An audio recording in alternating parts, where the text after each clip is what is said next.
Hello everyone, Recap by Myth Channel is welcome. I'm narrator Neil. Today I'm going to Future Earth, year 2067, day. The world lies in ruins, barren, grey skies, no vegetation, people wear oxygen masks, the sound of machines humming in the background. The year is 2067. Climate change has ravaged the Earth. All plant life is extinct. Oxygen levels have plummeted. Humanity now survives on artificial oxygen. Inti, city streets, Australia, day, a bustling metropolis, the last livable. City on Earth, people queue up at oxygen vendors. Advertisement screens display Chronocorp breathing life into the future. Only one city in Australia remains livable, thanks to Chronocorp. A company that manufactures synthetic oxygen, but it comes at a cost, a fatal disease known as the sickness. NT Workshop, day. Ethan White, 30s, a rugged mechanic, works on a giant oxygen conduit. His friend Jude, 40s, more light-hearted, hands him a tool. Jude, you ever think about how messed up all this is? Ethan, only every day. Int, Chronocorp, Regina Jackson's office. Day, Regina Jackson, 50s, CTO of Particle Research, greets Ethan and Jude. Regina, Ethan White, you're the only hope for humanity. Ethan, what the hell are you talking about? Regina, your father, Dr. Richard White, started a project on a time machine. We call it the Chronicle Inti. Chronocorp Lab, night. Massive machinery hums. Dr. Billy Mitchell inspects Ethan's wrist device. Dr. Mitchell, your father embedded this into you when you were 8. Only you can activate the machine. Regina, we received a message from the future. It said, send Ethan White, XT, Diner, night. Ethan and Jude sit with oxygen canisters on the table. Jude, you can't ignore this. You could save everyone. You could save Xanthi. Ethan, I'm not leaving her. I won't be like my father. Inti Ethan's home, night. Xanthi, 30s, pale but kind, lies on a cot. Ethan sits beside her. Ethan, they want me to go to the future. Xanthi, then go. Save me. Save us all. Flashback. Ethan's 8th birthday. Young Ethan opens a gift box. A device latches onto his wrist, drawing blood.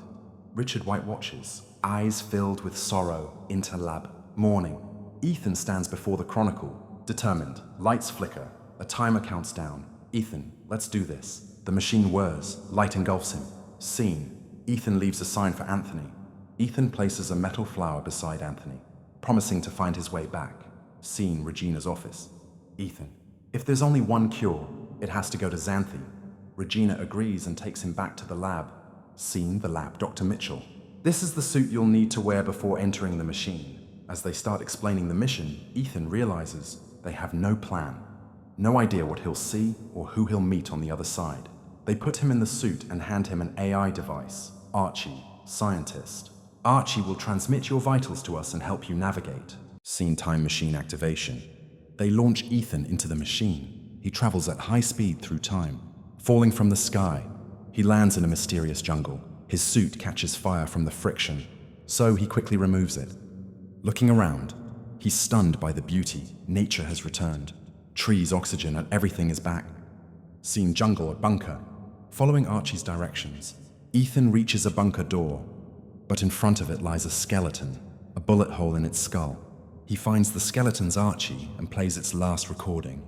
Voice recording, well, this is the only way. A gunshot is heard, then silence.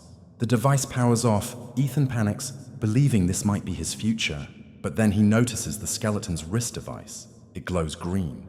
His owner's been red all his life. A scene in jungle, nighttime. That night, Ethan lights a fire and eats wild berries, but they were poisonous. He vomits and starts losing consciousness. And scene, jungle, morning. When he wakes up, Jude is standing before him. As it turns out, the lab had noticed Ethan's vitals dropping and assumed he was dying. Scene, jungle, Ethan recovering. The lab detected a poisoning reaction in Ethan's vitals, so they quickly sent Jude into the future with the cure. Meme, scene, jungle, skeleton discovery. Later, Ethan and Jude return to the bunker.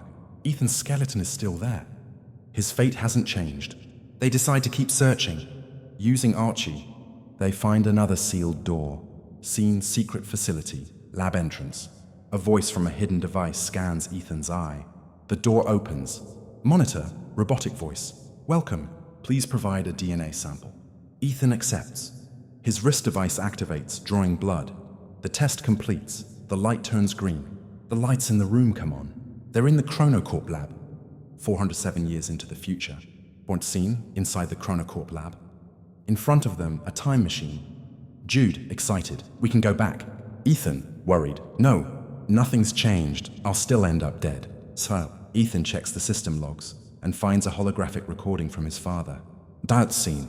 Holographic message. Ethan's father. Father recording. The time machine was built to collect oxygen data from the future, then transmit it back to the past. But when I first activated it, I received a message. A request to send my son to the future.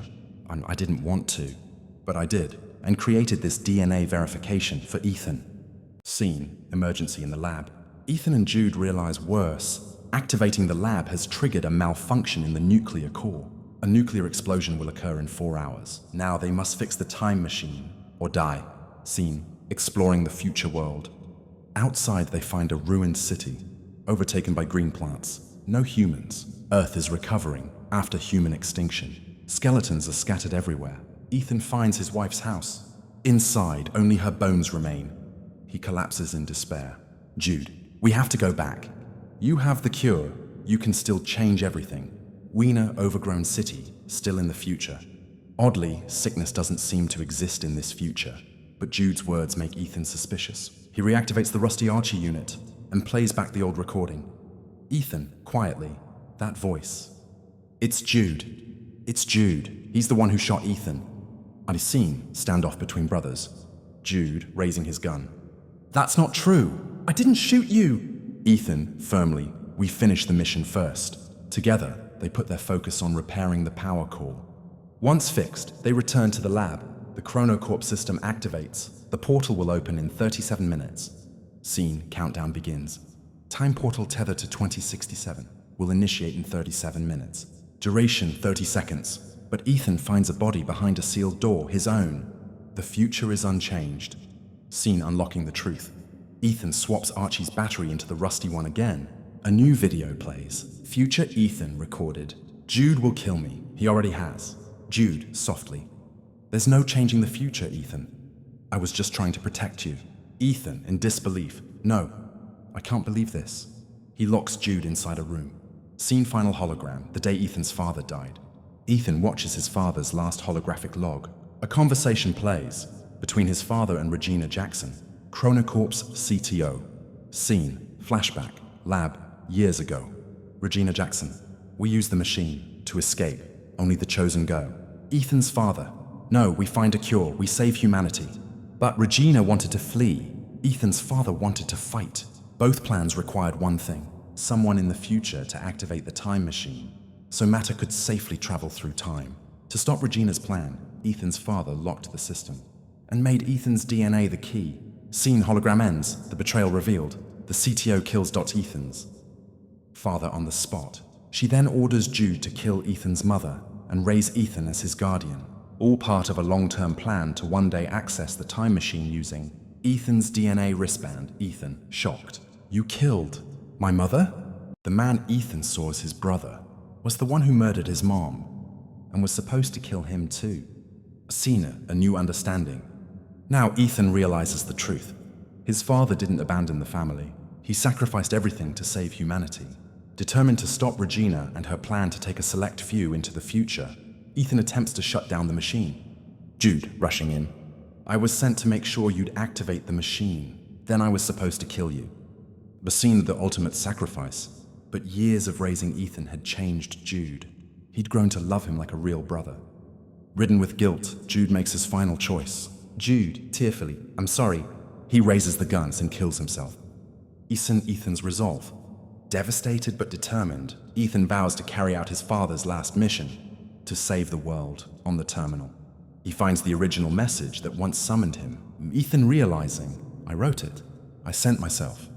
He codes the message again, this time with more data, seeds and evidence, and sends it all back into the past. Scene 2067, the CTO's final moment. In the Chronocorp lab, Regina and her elite group wait for their escape. But instead of the portal to salvation, they receive crates of extinct plants and a video of her murder of Ethan's father. Moments later, the machine self-destructs. Her plan collapses. Seeing justice and hope, Regina is arrested. The world receives Ethan's gift and begins cultivating the plants. The earth has hope again. Ethan's wife receives a flower sent through time. She finally understands his decision. Who seen future peace at last. Though alone in the future, Ethan buries Jude and forgives him. A butterfly flutters by, just like before, leading him to the familiar entrance once again. Ethan, smiling. It worked. Ethan discovers that the corpse of his future self is gone, and a wave of relief washes over him. He runs to the window and gazes outside. What he sees is a futuristic, eco-friendly city, in stark contrast to the desolate wasteland he had seen earlier. His decision has finally changed the future for all of mankind. Today, we are presenting a movie about traveling to the future. If you want to watch such interesting recaps, the presenter is Noel. Bye-bye. See you again. You can subscribe to our channel and support us.